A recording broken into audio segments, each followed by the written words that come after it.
Recuerdo que una vez pregunté a un profesor mío, ¿cómo puedo orar sin cesar? Mi mente no es capaz de hacer eso. Y me contestó con otra pregunta. ¿Puedes preocuparte sin cesar? Trabajando y simultáneamente pensando en otras cosas que tienes que hacer. Y es muy bien dicho. Si puedes afanarte sin cesar, también puedes orar sin cesar, dando gracias a Dios cada vez que te bendice, pidiendo auxilio cada momento que lo necesitas, rogando por sabiduría siempre que no sabes qué hacer, adorando a Dios cada vez que descubres un aspecto de sus atributos, sin cesar. Pero, ¿qué es lo que Pablo quiere decir en particular en 1 de Tesalonicenses 5:17 cuando dice, orad sin cesar? Veamos el versículo en su contexto para ver más detalles.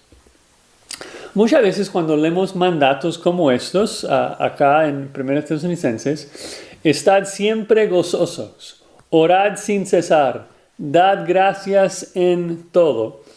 Pensamos que están desconectados, una mera lista de quehaceres sin conexión.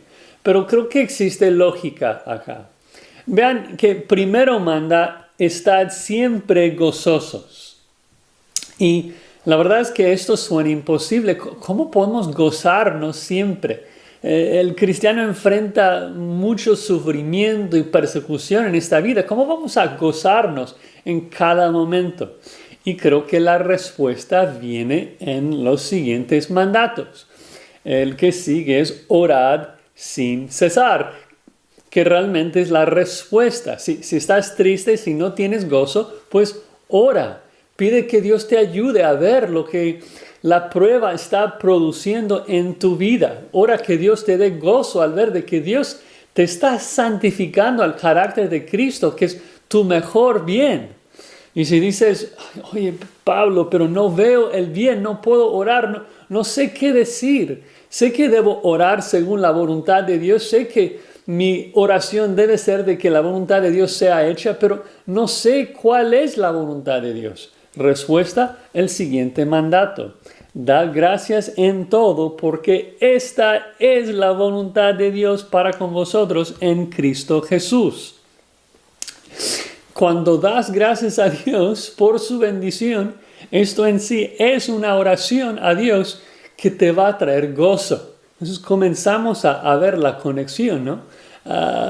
Pero uno podría decir, bueno, si uno solamente está pensando en el gozo, en la oración y la gratitud, las tres cosas mencionadas, pues a lo mejor la vida cristiana sería sumamente emocional, inestable, variable, siempre dependiendo de lo que sentimos. Entonces Pablo sigue y nos ancla, nos dice, no apaguéis al Espíritu. En tu gozo, en tu oración, con tu gratitud, Pablo está diciendo, asegúrate de que todo lo haces en el poder del Espíritu sin apagar su influencia sobre tu vida. Y entonces surge la duda, ¿cómo aseguro de que el Espíritu está obrando poderosamente en mí? ¿Cómo sé de que mi gozo, mi oración, mi gratitud, los estoy expresando en el poder del Espíritu? Pues el siguiente mandato, no menospreciéis las profecías.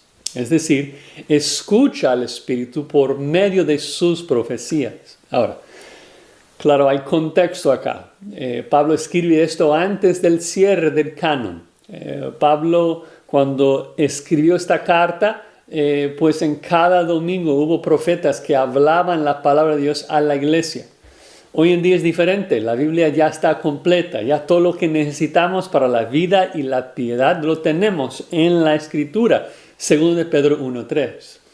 Pero en los años 50 después de Cristo, cuando Pablo escribió esta carta, no tenía ni siquiera la mitad del Nuevo Testamento. Entonces hubo muchos profetas. Ahora, surge otra duda. ¿Los tesalonicenses debían creer todo lo que cualquier profeta les decía? No, por eso continúa. Examinarlo todo, reteniendo lo bueno y absteniéndose de todo lo malo. ¿no? Es decir, de que en el primer siglo existía la necesidad de examinar las profecías para asegurar de que eran bíblicas, sanas, ¿no? Entonces, ellos tenían que mostrar discernimiento, ¿no? Porque en el primer siglo hubo falsos profetas. Por eso la necesidad de examinar todo. La ventaja que tú y yo tenemos es de que ahora el Espíritu nos ha expresado toda la voluntad de Dios en la Biblia. Y todo es bueno, ¿no? No tenemos que examinar a Romanos para ver si es cierto. Debemos obedecer todo para así vivir en el poder del Espíritu y no apagarlo. Entonces, en resumen, ¿cómo oramos sin cesar? Bueno, si seguimos la lógica del pasaje, pero esta vez en reversa, nos damos cuenta de que la base es la Escritura, lo que el Espíritu Santo nos dice en su palabra. Y no debemos menospreciar las preciosas promesas que tenemos en la Biblia, sino que debemos memorizarlas, meditar en ellas todos los días. Solo así vamos a vivir en el poder del Espíritu sin apagar su poder, porque estamos llenos de su palabra. Y si estamos llenos de su palabra, obviamente vamos a vivir de acuerdo con la voluntad de Dios, dando gracias a Dios en todo. Y si estamos agradeciendo a Dios en todo, entonces estaremos orando sin cesar gozosamente. Ahora, eso nos ayuda a ver la lógica de Pablo en este pasaje. Pero en la práctica, ¿cómo se vive esto? Y lo interesante es de que tenemos un ejemplo de esto en el libro de Nehemías. En Nehemías 1, versículo 3, Nehemías se da cuenta de que la ciudad de Jerusalén está en ruinas, está quemándose y obviamente está muy triste. Entonces él va a su casa y dice que hice duelo por algunos días, ayuné y oré delante del Dios de los cielos. Y básicamente todo el capítulo 1 registra la oración de Nehemías. Y creo que eso nos hace entender de que debe haber tiempos en nuestras vidas donde apartamos tiempos de oración. Nos levantamos y oramos 15, 20 o más minutos si es posible y oramos. También antes de acostarnos en la noche, antes de dormir, oramos, alabando a Dios por quien es, agradeciéndoles por sus bendiciones ese día, suplicando ayuda, pidiendo perdón, etc. Lo interesante es de que después de esa oración, en el capítulo 2, Nehemías tiene que regresar a trabajar y está trabajando con el rey. Y el rey se da cuenta de que Nehemías está triste. Y entonces le dice en el versículo 4, me dijo el rey, ¿qué cosa pides? Entonces oré al Dios de los cielos y dije al rey, si le place el rey, luego explica su petición.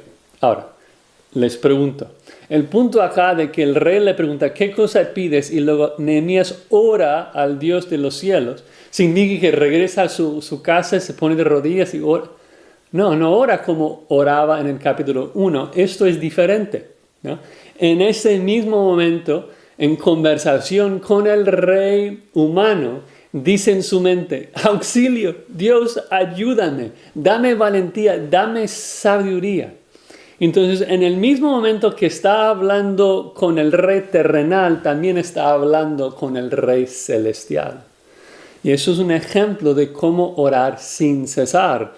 De hacer las dos cosas, orar en tiempos privados a la Nehemías 1 y también orar durante el día a la Nehemías 2, viviendo no afanados por las cosas de esta tierra, sino confiados, llevando oraciones a Dios en cada momento, guiados siempre por el poder del Espíritu Santo, ya que estamos constantemente saturados de su palabra.